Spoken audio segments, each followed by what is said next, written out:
Well, welcome, ladies and gentlemen. My name is John Hemming MP and I chair Justice for Families. This is our first parliamentary lobby, and this one will be looking at miscarriages of justice and launching the Angela Canning Foundation. I would now like to ask you to stand for a minute in silence in memory of Sally Clark, whose life was destroyed by the British system of justice.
Thank you, ladies and gentlemen.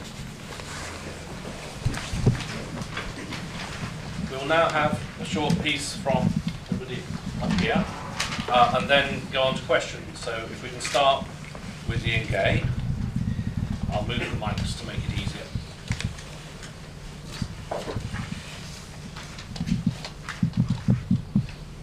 Yes, good morning, everybody.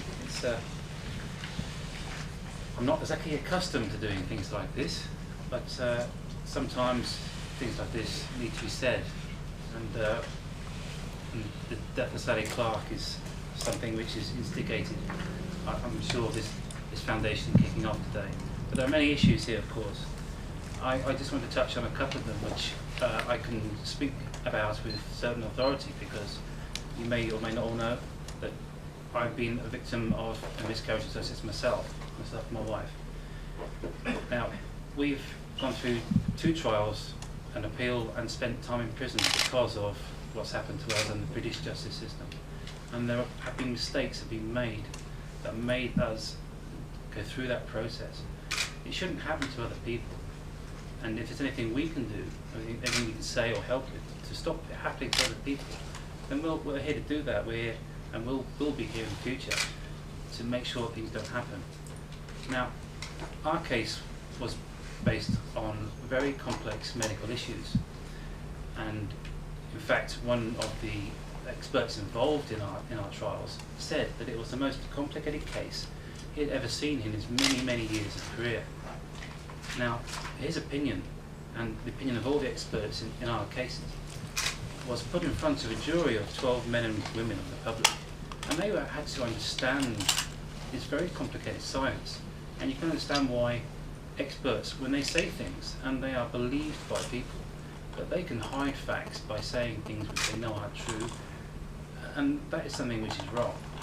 Now, in our case, there were many experts involved, and they all had different opinions. And surely you can understand that because of that, they can't all be right. Otherwise, they'd all have the same opinion, wouldn't they? So they aren't all right all the time.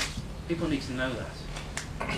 Now, going back to 2003, when Angela Cannings was released at the appeal court, it was supposed to never happen again. Whenever you have conflicting medical evidence in such a complicated issue, surely it can't be put in front of a jury for them to decide what happens. But it has. It's happened to us. It's happening to other people. And there's people out there, of course, which you don't know about this happening to. Times people go to court, in the family courts, and it's hidden from people. We don't know what goes on necessarily because it's not publicised. It's not made public. And that's wrong. So there's just a couple of issues there that I've picked up on, which you can understand that being affected myself and my wife, and we want to make sure that people understand the system needs changing.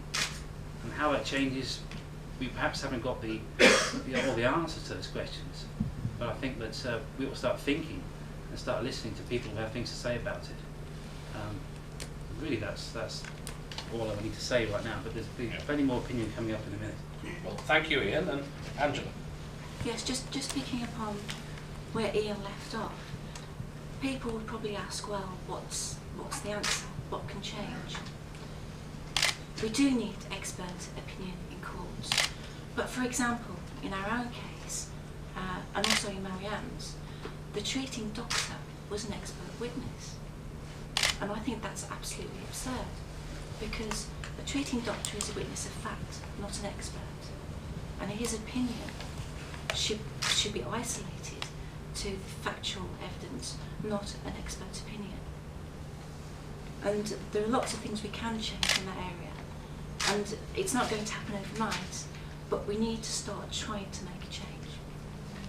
And also looking at the family courts. As Ian said, it's enshrined in secrecy. It all happens behind closed doors. And in a sense, Ian and I are lucky that our experience was open for the public to see what's happened to us. Unfortunately, when it happens in the family courts, that's not true. The parents are silenced by the laws of this country. They can't tell people what they're going through, and that has to change. In terms of support, there isn't a support network out there for people, and especially when people have gone through miscarriage of justice, they need help. People need counselling, they need people to listen.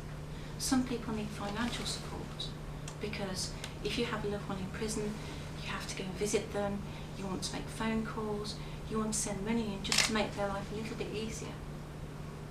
Not all families can do that. They don't have the financial resources to do that. And I think it's important that if we can help people less fortunate than ourselves in terms of financial support, in terms of moral support, just being there to listen to them and to help them, that's the very least we can do.